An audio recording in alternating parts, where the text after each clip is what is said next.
আরজি কর সবাই আমরা ঘটনার নিন্দা করছি, দোষীদের ফাঁসি চাইছি, কিন্তু এটাকে কেন্দ্র করে সিপিএম বিজেপি বা অপশক্তিগুলি তারা যে কুৎসা মিথ্যা প্রচার, তৃণমূল কংগ্রেসকে আক্রমণ, মমতা বন্দ্যোপাধ্যায় অভিষেক বন্দ্যোপাধ্যায়কে আক্রমণ চালাচ্ছেন, তার বিরুদ্ধে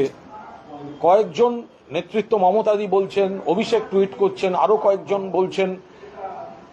পাশাপাশি ডিজিটালে মাধ্যমে কর্মী সমর্থকরা অনেকেই তার এই কুৎসার প্রতিবাদ করছে। কিন্তু এরা যেটা আমাকে আপনাদের সামনেই প্রশ্ন করছিলেন যে অনেক পদাধিকারী, অনেক সিনিয়র জনপ্রতিনিধি তারা মমতা বন্দ্যোপাধ্যায় অভিষেক বন্দ্যোপাধ্যায়ের টুইটটাকেও রিটুইট করছেন না, ফেসবুক পোস্ট করছেন না।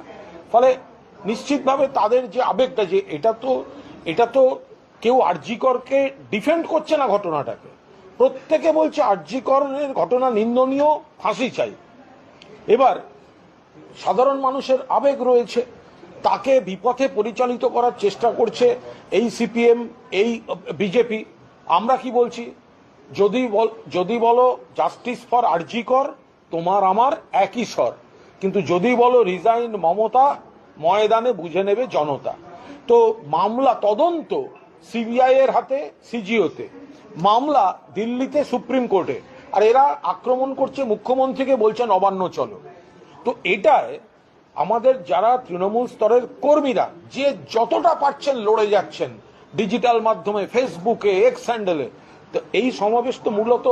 এখানে যারা ছিলেন ডিজিটাল দুনিয়ার সমস্ত সংগঠক, কর্মী,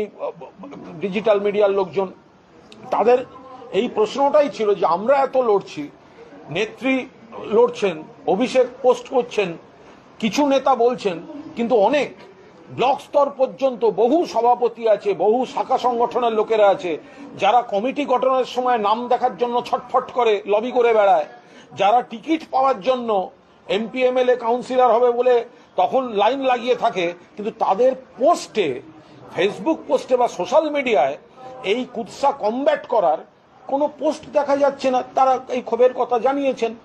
তো আমরা সেটা নিশ্চিতভাবে দলকে বলবো, এবং আমরা আবেদনও করব যে যারা এমপি এমএলএ কাউন্সিলর অনেকেই করছেন, কিন্তু যারা নিষ্ক্রিয় থাকছেন, তো এই কুৎসার বিরুদ্ধে, সিপিএম বিজেপির কুৎসার বিরুদ্ধে জলটা না মেপে আপনারা দল যা, আপনি যেখানে দাঁড়িয়ে সেটা দলের জন্য দাঁড়িয়ে, যে সম্মানটা সেটা দলের জন্য। ডিজিটাল মিডিয়ার কর্মীরা পর্যন্ত যারা বিভিন্ন জায়গায় ডিজিটাল মিডিয়া চালাচ্ছেন, কেউ নিজের চেষ্টায় ফেসবুক করেন, কেউ নিজের পকেটের পয়সা দিয়ে পোস্ট করে বুস্ট করেন, তারা যে লড়াইটা দিচ্ছে, আমাদের বিভিন্ন কমিটি, শাখা সংগঠন, গণসংগঠনের কমিটিতে থাকা তার একটা বড় অংশ মমতাদি অভিষেকের টুইট পর্যন্ত পোস্ট করছে না। তো ফলে এই লড়াইটায় তাদেরকেও যাতে সমানভাবে থাকা যায়, এইখানে এই সমাবেশ থেকে তারা এই বার্তাটা